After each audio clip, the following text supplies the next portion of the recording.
Hey there, I'm Mark from Spectrum Pulse, and today we have from Childish Gambino, Bando Stone, and the New World.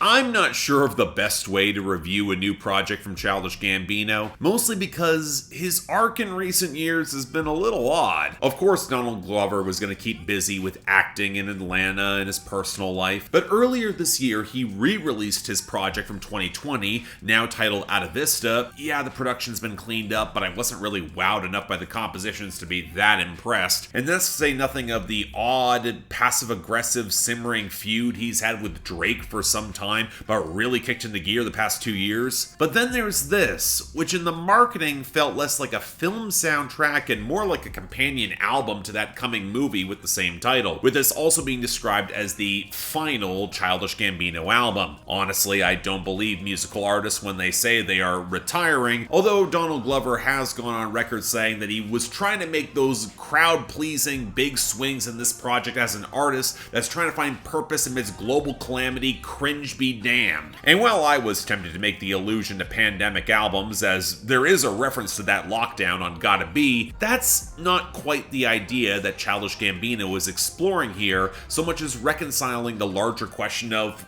what the hell now? With musings on hedonistic success, fatherhood, some loose allusions to Africa, and really just self-actualization amidst everything that he's created and is now leaving behind. And thus, it does make sense that he takes so many passing shots at Drake, most directly on Yoshinoya, and I can see why Glover's got so much animosity. Beyond their parallels, someone who previously felt ostracized from the culture, then putting in so much work to find his place and acceptance within it, along with the difficult struggles of growing up and monogamy and being a father, even if none of his bars draw the same blood that Kendrick Lamar's did, it is a relatively welcome echo. But it's hard to listen to this album and feel like a significant chunk of the picture isn't missing, and not just from feeling so sonically diffuse, leaping across genres and tones with very little concern for momentum. That can make the project feel kind of shaggy and overlong. Maybe some of that will be answered by the movie, but it also has the feeling that as this standalone finale project, it should add up to a bit more, where even if the broad answer is that life itself doesn't have the easy culmination,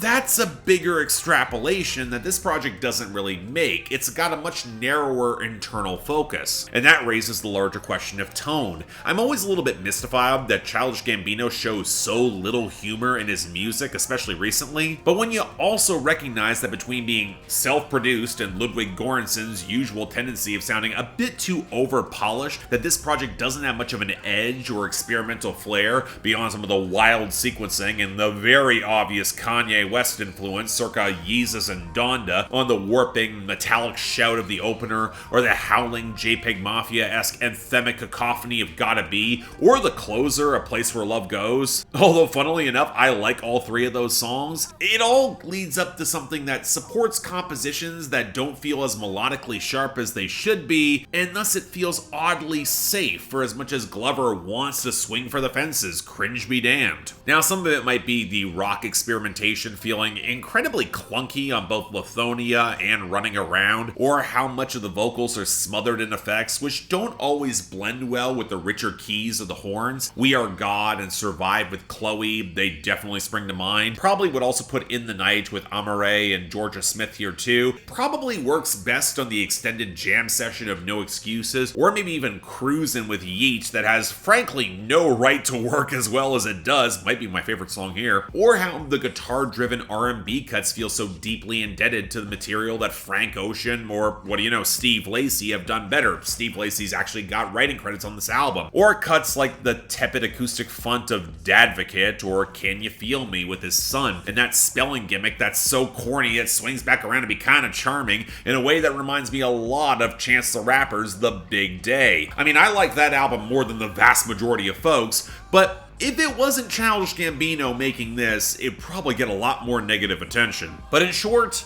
For a finale album, Childish Gambino left me with a lot more questions than answers, a lot more gestures in intriguing directions than songs that fully got there for me, with too much weird promise for me to dislike it, but too little follow-through for me to really praise it. There's a part of me curious how it's going to pay in context with the movie, but it feels like it was built more for Donald Glover to exercise some thematic parallels rather than play to an explicit narrative, even with all those included samples. But if you're expecting something on the tier of Awaken My Love or Because of the Internet, I'm not sure it gets there, even with my noted issues with both those projects, see my reviews. And while I think there's a lot that sounds like this project that's out right now, the composite whole does feel decidedly unique, and I think it's worth a shot. Call it a decent curiosity. It certainly has me curious where the hell Donald Glover goes next, and yeah, worth a listen. So yeah, thanks a lot for watching. If you want to see more, please be sure to like, share, drop comments, subscribe.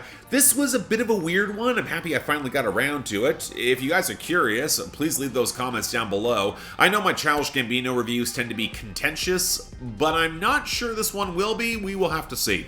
Beyond that though, anything else that you want to get on my schedule or that actually want to support the channel, link to my Patreon is right over there. Don't feel obligated. Tough times, I understand. But if there's anything else I might be able to do to improve my presentation, I'm also all ears for that as well. Until then, I'm Mark, you're watching Spectrum Pulse, and I'll see you next time.